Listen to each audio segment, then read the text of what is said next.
Welcome back to geometry. We are ready for 11.4, which is volume of prisms, as you see here. Here are 4 typical prisms. Really, this is actually a cylinder, not technically a prism, although I think you could call it a circular prism.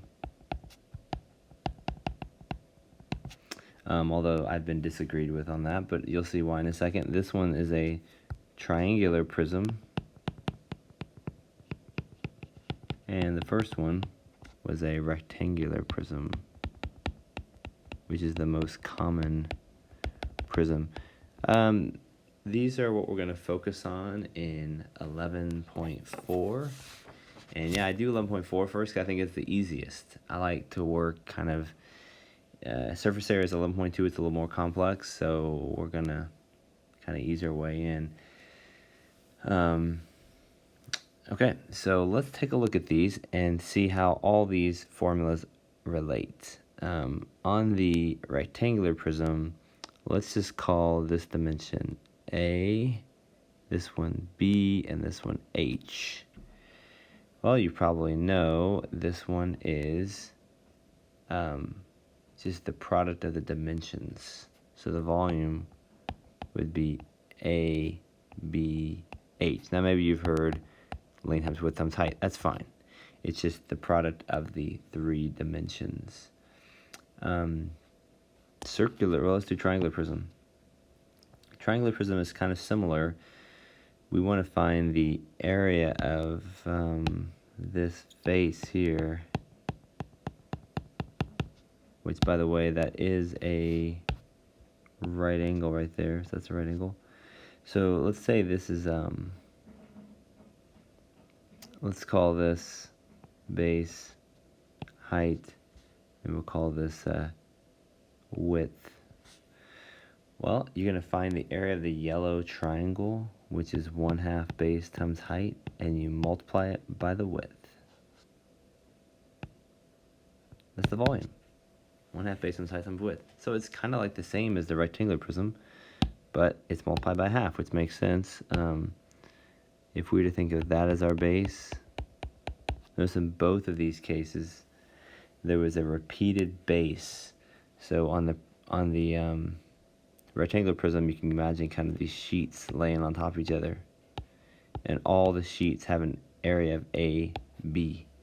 How many sheets are there? Well, the sheets are stacked H tall. Here, we kind of have to reorient things. The sheets are these triangular pieces here, and they are stacked from front to back. You could kind of imagine one being right here, and the stack is W units wide, so it's 1/2 base times height. And this one, more familiar form, might just be base times height, again, times width or something. You can use whatever units you want, but it's just multiplying the dimensions. So about the circular prism, or better called the cylinder. Well, one thing you need to know on the cylinder is this dimension, which we call the radius, the distance from the center to the outside. And then you need to know the height of the cylinder. So the volume is actually kind of the same as what we just did on the other two. It's the area of that base, or you can even think of that base as the same, times the height. Well, what's the area of the base here? It is a circle, pi r squared, times height.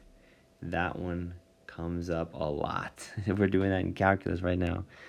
That's very important, you know that. So that's for circular prism, it's for triangular prism, rectangular prism.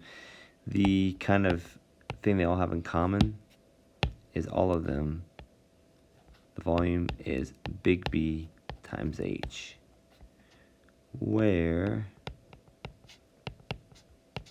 big B is the area of the, what I'm going to call repeated,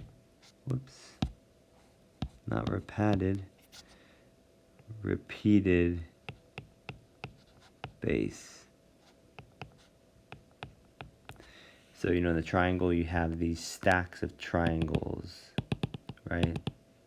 So the repeated base of the triangle. In the cylinder, you have these stacks of circles.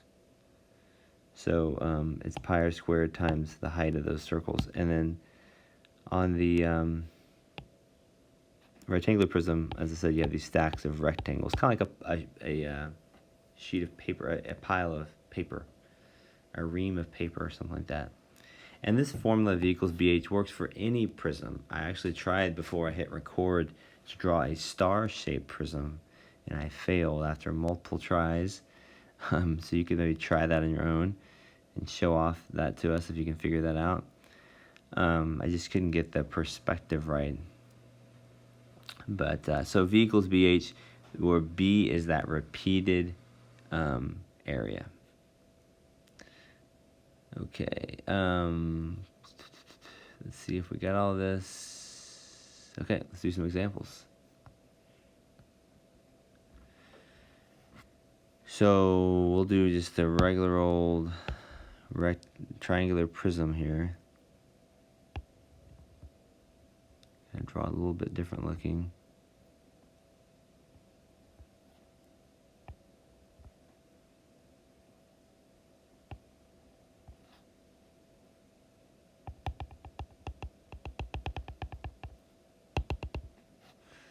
Okay, so let's say this, it's really not a very good drawing, but let's say that's 5 meters.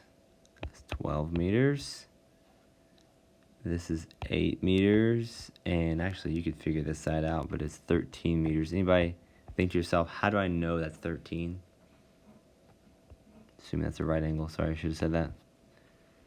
Because it makes a 5, we have a 5, 12, 13 triangle, which is one of our triples, 5, 12, 13. Pythagorean triple. Okay, so to find the volume of this, you would simply say, oh, it's the product of the dimensions. So, well, the area of the base, which is this right here, the repeated, is at 5 by 12.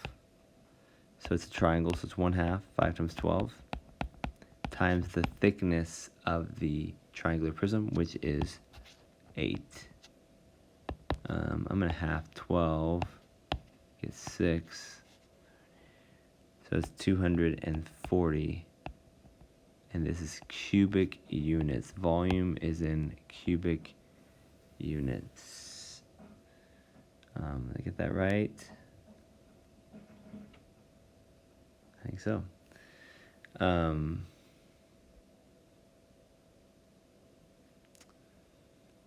Alright, I think I'm going to stop this one there. We'll probably do one more quick one, but this will be a good stopping place. So hopefully that was helpful to you.